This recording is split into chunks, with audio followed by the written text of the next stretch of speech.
Iniciativa Sonora.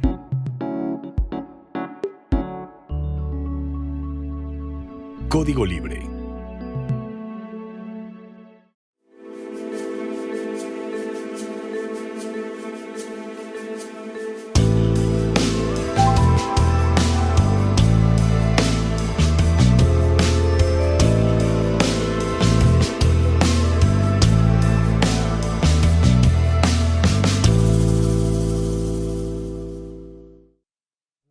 De Código Libre, gracias por acompañarnos en un episodio más de Enseñanza en Línea. Amigos de Vida Plataforma, también les un saludo cordial. Hoy tengo el gusto de que me acompaña una alumna y amiga muy querida. Viene de Colombia, Yorani Sáenz Puentes. ¿Cómo estás? Hola Carlos, muy bien, muchas gracias por la invitación. Yo creo que te ha ido muy bien. Yorani está haciendo una maestría en nuestra institución aquí en esta ciudad. Y yo creo que te ha ido muy bien, Yorani. No vamos a platicar de eso esta vez, aunque tu proyecto está interesante, está muy lindo. Además, tú trabajas bastante en este tema que estás trabajando, que ya te invitaremos en otro momento. Pero hoy quisimos platicar contigo, además también por iniciativa tuya, y me da gusto, porque es un tema que nos preocupa a mexicanos, latinoamericanos y a personas simpatizantes de la izquierda. Vamos a platicar sobre el avance de la ultraderecha, si te parece, en Colombia y un poco en América Latina, pero tú eres colombiana y entonces sí queremos aprovechar que andas por acá y platicar de qué está pasando en Colombia. Y entonces, como contexto, Yorani, y dando algunos datos para empezar, digamos, apenas este 11 de julio salió este señor Marco Rubio, secretario de Estado de Estados Unidos, dice que está convocando a más de 60 países con sus proyectos de ultraderecha, o al menos él dice que para frenar el avance de la izquierda violenta, dice él. Y lo que está intentando hacer es seguir esa inercia, apuntalar la inercia que inició Donald Trump, especialmente en América Latina, para apuntalar a los gobiernos no de derecha sino de ultraderecha. Y tal parece que ahí llevan su proyecto, que ya tienen, bueno, a ver, déjame te digo, ¿qué países están ya del lado de la derecha? Pues están Argentina, Perú, Bolivia, Ecuador, Paraguay, El Salvador, Costa Rica, Panamá, República Dominicana, y a esta hay que sumarle recientemente, tal parece que Colombia. Y Honduras. Y Honduras, exactamente, Honduras, que además tiene un expresidente acusado de narcotráfico, preso en Estados Unidos, y que lo indultó Donald Trump para que regrese a su país y también apuntar ese proyecto de ultraderecha. Y en cambio, como izquierda, proyectos de izquierda, continuamos, yo digo orgullosamente, México, hablando de gobiernos que dirigen, ¿no? Porque izquierdas existen en todos los países. ¿Quiénes encabezan en cuanto a gobiernos de izquierda? México, Brasil, Uruguay, Chile. No es cierto, Chile no, Chile ya no, esto está mal. Venezuela ya tampoco, lamentablemente. En fin, bueno, Cuba, que también está en una embestida en estos momentos. Y entonces hay dos proyectos, y el mapa de la América Latina se está pintando entre justamente un lado izquierdo y un lado derecho. Y bueno, Yorani, esto es como para abrir tema. Te quiero preguntar entonces, ¿qué está pasando para empezar en tu país? Gana de Espriella, Abelardo del Espriella, las elecciones recién pasadas hace un par de semanas. El 21 de junio. 21 de junio. Bien. Sí, ya casi un mes. Ya casi un mes. Y resulta que ganó Abelardo del Espriella, una persona considerada, calificada de ultraderecha. Uno escucha sus discursos y válgame Dios, valga la expresión. Pero tú platícanos un poco tus impresiones como colombiana y joven colombiana. Ok. Bueno, Carlos, muchas gracias por la invitación a este espacio. Pues sí, yo creo que la situación es muy preocupante. No es posible entender la avanzada de la ultraderecha en América Latina sin pensar justamente en el panorama geopolítico actual, ¿no? En esta reconfiguración geopolítica de las grandes potencias, y en nuestro caso particular, pues de las decisiones de gobierno que ha tomado los Estados Unidos y apoyar precisamente todos estos procesos electorales recientes en el continente. Ya lo vemos como en estos diferentes escándalos en los que ha intervenido políticamente y económicamente, pues para sostener justamente gobiernos de derecha o para ayudar o contribuir a que algunos de estos se erijan pues en este momento en América Latina. Recientemente con el caso de Milei, por ejemplo, con la continuidad, que es básicamente les tiró la salvación así reciente para que pudiera continuar en su gobierno. Está todo este contexto del Honduras Gate, que es justamente lo que acabas de hablar, el indulto a este expresidente hondureño, y pues toda la intervención que ha tenido en los diferentes países de América Latina al momento de las elecciones, también en el escenario digital. Yo creo que esto es muy importante porque la cantidad de desinformación que se ha movido en elecciones y la manipulación mediática ha sido muy, muy notoria. Entonces, esta forma, digamos, esta capacidad de desdibujar la opinión pública de manera tan rápida, tan veloz, con tantos bots, con la inteligencia artificial, es algo que ha sido muy evidente. Esto como de manera general. Y ya en el contexto particular en Colombia, pues la misma lógica entra. Creo que Abelardo de la Espriella inicialmente aparecía como un candidato casi que no tenía pues como mucho protagonismo inicial. Tenía más protagonismo inicial la derecha, digamos, clásica colombiana con su representante, que se llama Paloma Valencia, de la élite económica y política tradicional colombiana. Sin embargo, con los meses y su discurso justamente de autoritario, de mano dura, de ofrecer seguridad, ¿no? Pues va tomando fuerza y va subiendo en las encuestas. Hay muchos golpes de opinión que se dieron antes de la primera vuelta presidencial, precisamente con encuestas aparentemente infladas.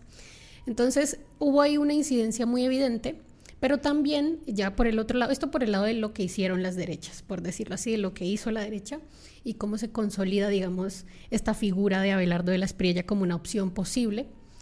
Pero digamos que ya la parte contraria, y es qué no hizo la izquierda o en qué falló o qué le faltó, pues un poco ahí la izquierda en Colombia tiene una característica, y es que está pues muy estigmatizada, como toda la izquierda en el mundo, por la idea comunista, el coco del comunismo, ¿no? Pero también en Colombia está muy asociada a las guerrillas, justamente, ¿no? La izquierda guerrillera. Entonces, cualquier pensamiento que abogue por derechos humanos, por la justicia social, por la defensa de cualquier derecho básico humano, pues va a parecer como de izquierda, ¿no? Zurdo. Entonces... Y ahora te acusan de terrorista, además, ¿no? Exacto. El izquierdismo ahora, impulsado desde Estados Unidos, el discurso es terrorismo. Sí, sí, y está muy desdibujada la línea para definir quiénes son los terroristas. O sea, si haces una protesta, no sé, pacífica, ya, de hecho, en Estados Unidos recientemente ya capturaron una célula fascista, antifascista, pues que estaba protestando frente al ICE, ¿no? Entonces, pero pues nada, no llevaron a cabo ningún tipo de acción. Y las penas pues son muy altas para este tipo de personas, y no hicieron nada más que protestar. Solo protestar. Exacto. Entonces la situación está compleja, pero en Colombia, digamos, sí, está este estigma de, bueno, la izquierda es guerrillera, pero también un poco como digamos, un rechazo, justamente porque en este momento las guerrillas en Colombia, la guerrilla, las FARC, las antiguas FARC, porque ahora son disidencias y se reconfiguró completamente el panorama, no hay una legitimidad ni ideológica ni política para ellos. Entonces, y bueno, pues no la tienen, evidentemente, es un panorama completamente distinto al pensar en los 60s con el inicio de este grupo armado. Entonces, claro, al tener esa deslegitimidad tan fuerte sobre la población colombiana, pues se asume que la izquierda los apoya y que el gobierno saliente de Gustavo Petro pues estaba como un poco sosteniendo una impunidad, ¿sí? Entonces, pues hay un rechazo social que aprovecha la derecha, monta su discurso, por supuesto, de seguridad, de control, de regreso al orden, y esto básicamente esta fue como el efecto clave para que la derecha ganara en Colombia. entre muchos otros factores, pero creo que esta es clave. También las críticas que ha habido pues al gobierno de izquierda por las contradicciones internas que también existen, ¿no? Por esta negociación con la élite política colombiana para situar algunas reformas, por algunos nombramientos, todo esto hay que decirlo también.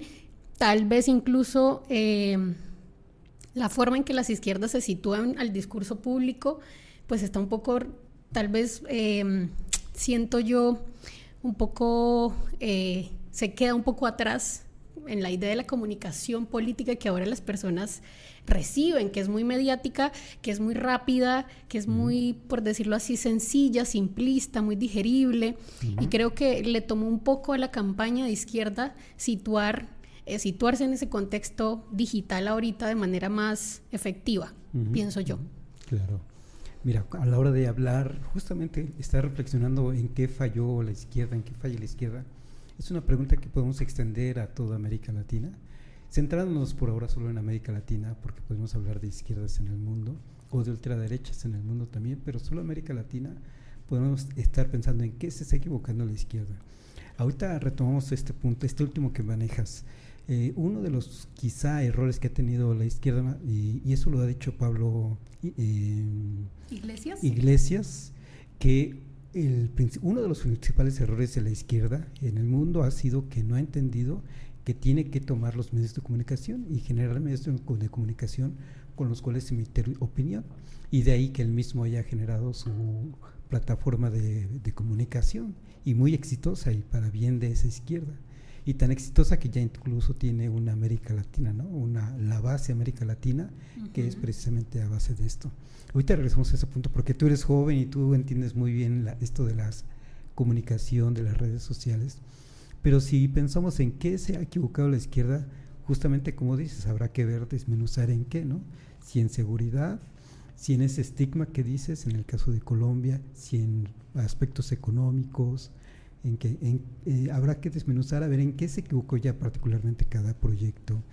Yo no sé si se equivocó Petro, uno ve desde fuera, como seguramente tú ves a Claudia Sheinbaum también desde tu posición de colombiana. Yo veo a Petro y muy coherente con sus mensajes, por ejemplo, la posición que tiene con respecto al genocidio de Israel en la Franja de Gaza y ahora extendido al Líbano. Pero tú platícanos, ¿cómo ves, por ejemplo, la figura de Petro? Yo creo que Petro es un líder político clave en la historia reciente de Colombia. Si bien yo menciono un poco de estas fallas o de lo que pudo salir mal, o lo que pudo haberse hecho mejor también como un aprendizaje para las izquierdas de lo que ya tú mencionas, Petro también es una figura que encarna una opción política distinta en Colombia que no habíamos tenido hasta este gobierno. O sea, también hay que pensar que la izquierda en Colombia, este es el primer gobierno que logra subir al poder, ¿no? El de Gustavo Petro. Entonces, creo que hay una ganancia enorme, casi 13 millones de votantes demuestran esa ganancia en cuestiones de, por supuesto que avanzó sus reformas políticas en materia de trabajo, de condiciones laborales, la reforma laboral, a pesar de que fue muy difícil que pasara, ¿no?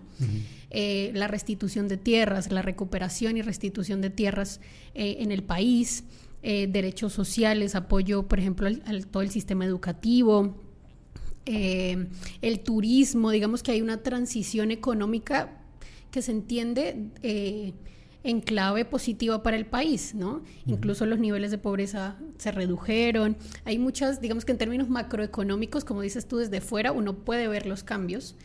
Incluso en el país se entiende y la gente lo recibe de esa forma, ¿no? Infraestructura pública, hospitales, centros educativos, es decir, hay un avance evidente, visible en este gobierno.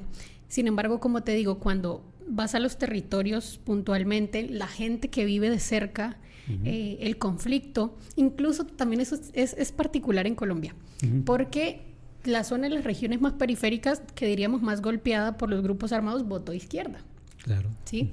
Y se implanta en Colombia desde la ultraderecha un discurso de que esa gente votó, estas personas votaron amenazadas, ¿no? por los grupos armados. Entonces se deslegitima el proceso que digamos, de base, el proceso de base de la gente y el proceso de base de la izquierda, logró consolidar y que se notó en estas elecciones. O sea, la ganancia de Abelardo de la Espriella es muy pequeña, en realidad es una diferencia de menos de un punto porcentual.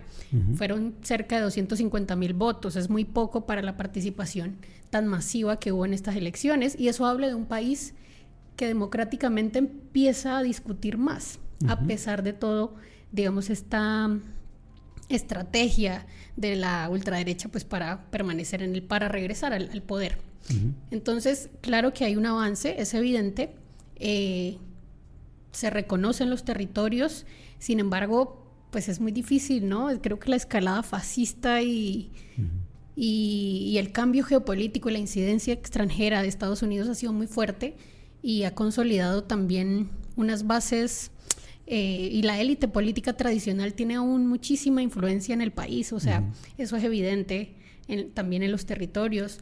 Todas las denuncias que hubo de fraude electoral, son como muchos elementos que se reúnen, pero creo que Petro, claro, es como una figura muy importante, es muy carismático también, yo creo que en cierta medida también muy controversial en algún punto, pero creo que es una figura que encarna un proceso creciente, de una izquierda creciente también, pues que ha hecho la chamba, dirían en México, que se está notando un poco los esfuerzos que se han hecho en el país por virar hacia unas políticas mucho más humanas, ¿no? De la defensa de la vida, de la justicia social, y que son discursos que nos ha costado toda la historia poder recibir con buena mirada. Entonces yo también creo que el panorama también es positivo en medio pues de la desesperanza o del miedo más bien que genera la llegada de este señor a la presidencia ahora. Esto que estás diciendo es muy importante. Si bien perdió la izquierda en Colombia, fue por un margen mínimo. Lo que escuché en los reportes es que si bien perdió, recuérdame el nombre del candidato. Iván Cepeda Castro. Iván Cepeda. Aún así, aunque perdió, quienes votaron por Iván Cepeda fueron un mayor número de colombianos que quienes votaron por Petro hace 4 años. Por un lado. Por otro lado, es muy importante lo que dices, que finalmente lo que se ve con esto es que está fortaleciéndose la izquierda. Y por lo mismo siento yo, porque veo que Iván Cepeda no ha dejado el panorama público y ahí está. Y es más, está diciendo, vamos a estar vigilantes a lo que haga Abelardo de la Espriella, y si traiciona la patria, no duden de que vamos a salir a las calles a manifestarnos pacíficamente, ¿no? Eso es muy importante en estos momentos porque justamente la ultraderecha está acusando a su contraparte, básicamente la izquierda, de que son golpistas, violentos, y déjame decirte lo que seguramente tú sabes, pero para compartirlo con los amigos que nos están viendo. Justamente dice Iván Cepeda, a ver, déjame ver el orden. Dice Iván Cepeda que renuncie. En primer lugar le está pidiendo, Iván Cepeda de la izquierda, le está pidiendo a Abelardo de la Espriella, virtual ganador de la República, de la presidencia de la República de Colombia, y que inicia, si no me equivoco, en agosto, su mandato, el 7 de agosto, le está pidiendo, a ver, le vamos a pedir unas cosas. Primero, que renuncie a su ciudadanía de Estados Unidos, porque tiene la ciudadanía colombiana y la ciudadanía de Estados Unidos. Primero, entonces, que renuncie a la ciudadanía de Estados Unidos, porque de otra manera va a tener sus intereses y su ciudadanía, ahí se me va, lealtad, su lealtad, exactamente, su lealtad comprometida hacia Estados Unidos, porque además dice el mismo Iván Cepeda, para tener la ciudadanía estadounidense le piden a los nuevos ciudadanos, que si se anteponen algunos intereses, conflictos, pues tienen que anteponer los intereses de Estados Unidos, porque así los está cobijando como estadounidenses. Y dice, ¿cómo va a gobernar una persona así Colombia? Entonces, en primer lugar, le pide eso. Luego le dice que aclare sus vínculos con los agentes de Estados Unidos, con las agencias de Estados Unidos, dígase la CIA, por ejemplo. Le está pidiendo cesar la persecución contra Petro y en realidad contra toda la izquierda colombiana. Y le estaba pidiendo también respetar el sistema judicial colombiano. ¿Y qué responde de la Espriella? Responde de una manera muy agresiva. Dice, y cito textual, abro comillas, ellos quieren provocar un golpe de Estado. O sea, en lugar de responder, oye, lo que dices es sensato, dicen, ellos quieren provocar un golpe de Estado, diciendo no vamos a ceder, ni vamos a hacer caso de lo que digan, y serán enfrentados con todo el poder del Estado. Imagínate nada más el mensaje para la mitad de la población colombiana que no votó por él, a fin de cuentas. Ante estas posiciones de Abelardo de la Espriella, ahora tu opinión sobre Abelardo de la Espriella, porque justamente cuando empieza este 7 de agosto dice que va a implementar bloques para la seguridad urbana. No sé, hay una preocupación de que esto implique el retorno al paramilitarismo. ¿A ti qué te deja pensando esto? Bueno, pues es un temón, ¿no? Es un gran tema, pero creo que es evidente, ya él lo ha dicho, incluso Trump lo dijo, Abelardo de la Espriella me dijo que no pensaba ganar y le ayudamos, ¿no? Lo dijo Trump públicamente, así como con una sinceridad casi obscena de intervención sobre las elecciones en Colombia. Y pues yo creo que esto es una preocupación que viene desde la campaña y desde mucho antes. Este señor, digamos que tiene sus antecedentes, es justamente de defensa de grupos paramilitares durante el proceso de desmovilización de este grupo, de las AUC en el 2005. Ha sido abogado de muchos de estos líderes de estos grupos y posteriormente defendió narcotraficantes. Bueno, viene como con todo un recorrido ilegal, ¿sí? Que ha sido evidente, y un enriquecimiento pues absurdo en muy pocos años que no se explica más que por la ilegalidad y por la defensa de este tipo de figuras. Entonces, pues sí, definitivamente la amenaza es directa. Yo creo que sí podemos decir que el bloque de seguridad urbana es un nuevo nombre, es la firma presidencial para oficializar, diríamos, un grupo armado para la seguridad privada, sobre todo, porque así digamos que la historia del paramilitarismo ha estado asociada a eso, ¿no? A los grupos, a la élite política económica, militar, política, y pues al final que no tiene ningún tipo de control jurídico, ¿sí? Es decir, Abelardo de la Espriella dice vamos a implementar esto, pero no dice quién lo va a por quién va a estar conformado, quién lo va a regular, quién lo va a financiar, ¿no? En qué circunstancias van a regular sus acciones, a quién le va a dar cuentas. Es decir, es un grupo paramilitar, ¿no? Desde este primer momento habrá que esperar cómo se desarrollan las demás declaraciones que den público y demás. Pero de primer momento pues podemos pensar justamente en eso, en una reconfiguración de este tipo de grupos armados para, ya de hecho lo estamos viendo, antes de que empiece el gobierno ya hay territorios del país en los que la reforma agraria de Petro, bueno, estos intentos de devolver la tierra a muchos campesinos, pues ya están siendo intimidados, hostigados por grupos armados. Y no, digamos, no hay un señalamiento ni a las FARC, ni al ELN, ni a ningún grupo que en este momento tengamos en el radar socialmente conocido. Entonces, ya se está haciendo. Creo que lo que va a suceder es que se va a formalizar básicamente con el amén del gobierno entrante y pues lo que se viene es difícil. Yo creo que ya también lo están viendo todas las izquierdas en general, el hostigamiento, la persecución política a Petro, justamente con las agencias de los Estados Unidos que lo acusan de narcotráfico y todo esto, y hay todo un relato que se está construyendo alrededor de eso, pues para silenciarlo posiblemente ya en este proceso posterior de oposición. Igual con los comunicadores, por ejemplo influencers o gente que hace comunicación política de izquierda. Ya hay gente que se está yendo del país por amenazas pues muy fuertes. Entonces yo creo que ya entendemos la lógica, ya entendemos cómo funciona. Habrá que esperar cómo se desarrollan todos estos decretos, porque dice Abelardo que va a gobernar por decretos, casi que sin autorización del Congreso. Es lo que dice incluso el Congreso, a pesar de que la fuerza política de izquierda creció, pues es mayoritariamente de derecha, por los partidos tradicionales y demás. Entonces, creo que el panorama es muy preocupante. Lo que te decía hace un ratito, el cielo encapotado anuncia tempestad, y esto de bloque para la seguridad urbana, a mí me suena a represión, en esta idea de combate del enemigo interno, muy gringa, ¿no? Pues en general muy de ultraderecha nuevamente. Entonces también si va a haber un proceso de movilización social, seguramente va a ser muy reprimido,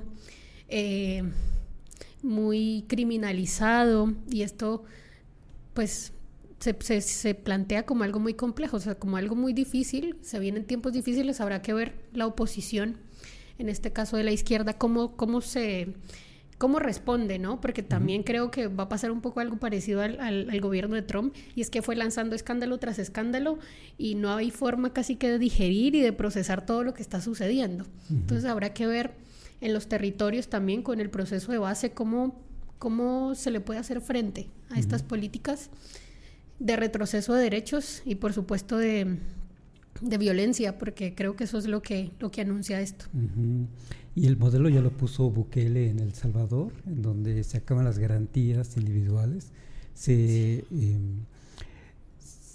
socavan los derechos humanos por esta aparente lucha por la tranquilidad, por la seguridad, y a veces los ciudadanos están dispuestos a ceder parte de sus derechos civiles con tal de que tengan seguridad. ¿Tú cómo ves en estos momentos el clima en Colombia entre la población? Polarizado completamente. Es decir, lo que te decía antes, hay una, yo digo que es como una herencia cultural, histórica también de esta polarización, ¿no? Desde la independencia, pero para no irnos tan lejos, el pasado reciente con la violencia en Colombia, la guerra entre liberales y conservadores, que de ahí se forman todas las guerrillas.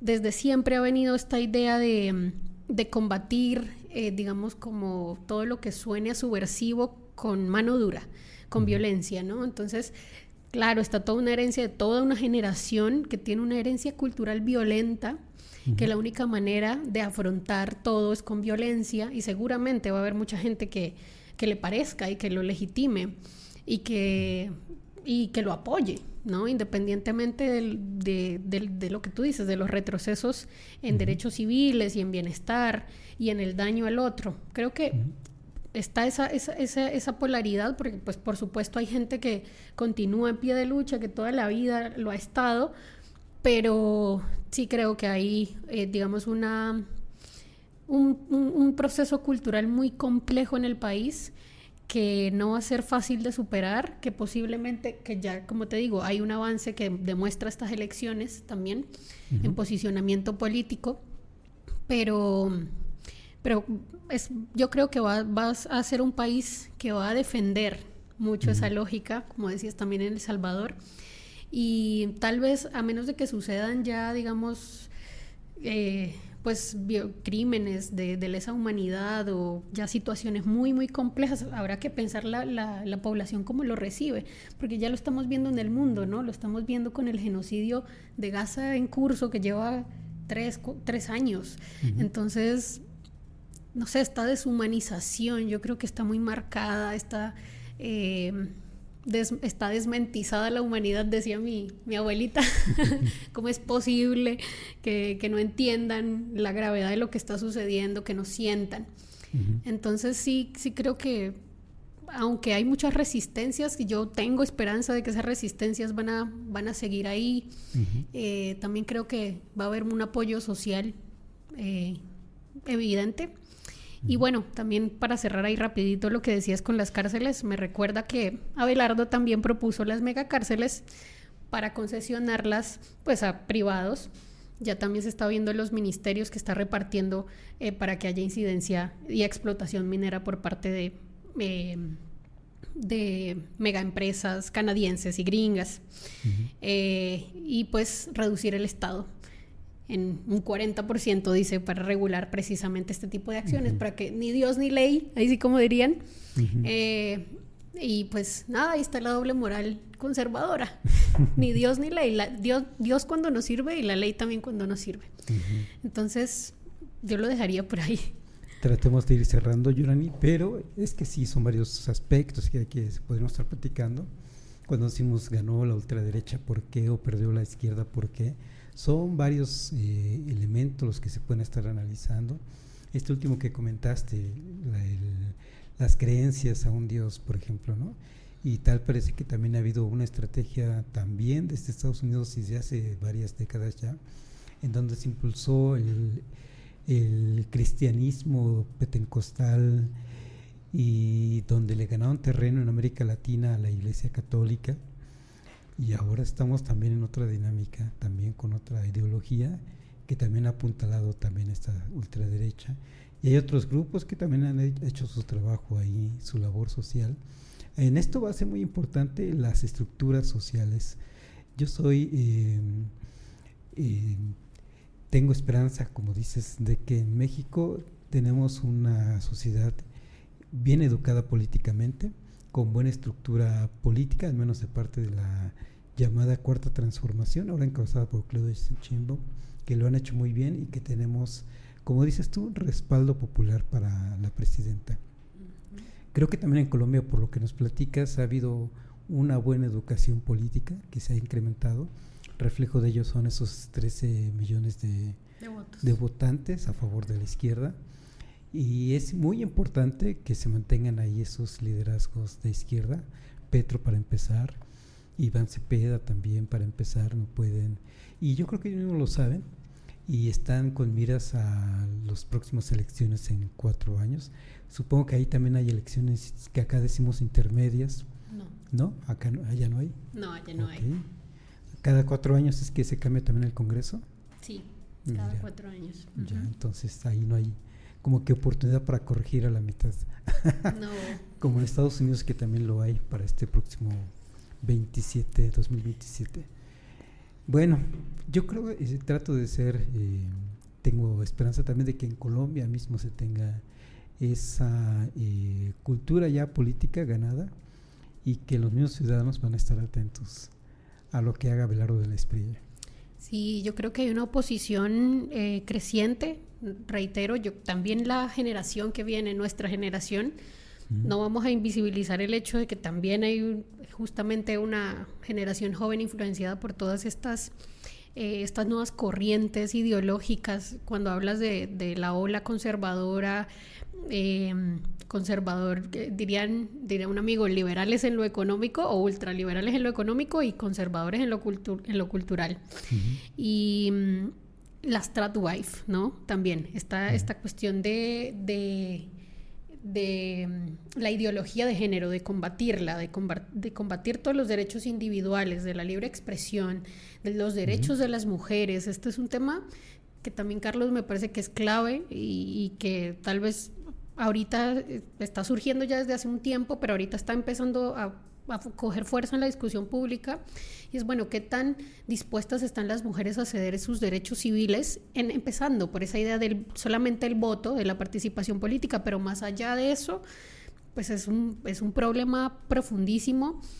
Ya lo estamos viendo en Afganistán, las mujeres perdieron absolutamente todos sus derechos, y está pasando en Estados Unidos, está pasando en Colombia, ya está, digamos, estas figuras femeninas políticas así aparecen como un pilar moral para muchas mujeres, y como de, bueno, confiemos en nuestros hombres, que ellos toman bien las decisiones por la familia, ¿no? Entonces, todo esto está calando también en las nuevas generaciones, aunque hay una ganancia, pues también hay una erosión también del sentido crítico de la ciudadanía joven también, y esto, digamos que todas estas corrientes están influyendo fuertemente. Entonces, pues sí, son muchos temas, yo sé, son muchos temas a abordar y que se pueden desmenuzar mucho más, pero creo que efectivamente hay una oposición fuerte, hay que seguirla apostando en los territorios, en el escenario educativo, en el escenario comunicativo, y que la oposición en el país pues también sepa dirigir, ¿no?, esos esfuerzos. Habrá que ver y resistir, que es lo que hemos hecho toda la vida, toda la historia. Entonces, pues vamos a ver cómo aparece el panorama. pues esperemos que muy esperanzador, además para gente como tú, muy joven. Yo espero que puedas regresar a tu país con las mejores condiciones. Que así sea, aunque lo veo oscuro, pero bueno, a ver qué pasa. Podemos ver las cosas oscuras también en México, pero también confío en que el mismo Estados Unidos no va a aguantar más a esta tipo de gobierno que ya también tira a lo fascista. Yo creo que Marco Rubio trata con esta convocatoria a esa reunión para combatir a la izquierda, a la ultraizquierda violenta, está intentando ya poner una base política para él mismo. Me imagino que se ve ya como el próximo candidato republicano, pero confío en que ya la sociedad va a decir, no, ojalá. Esto no nos conviene. Desde luego, lo que se ve que el camino para la ultraderecha en Estados Unidos, en América Latina, en el mundo, es la radicalización, el discurso radical y violento precisamente. Pero confiemos en que la sociedad quiere un mundo en paz. Confiemos. No queda más por decir. Yurani, pues me da mucho gusto que hayas estado aquí con nosotros, que nos hayas dado tu punto de vista muy fresco, y te vamos a agradecer mucho.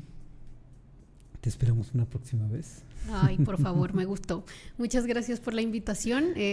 Bueno, todas estas primeras veces dan susto, pero me gustó conversar y bueno, pues espero sí poder volver. Muchas gracias a ustedes.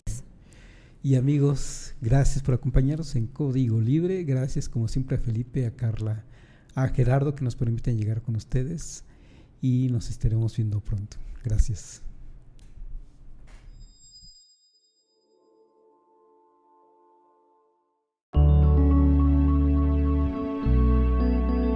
Código Libre.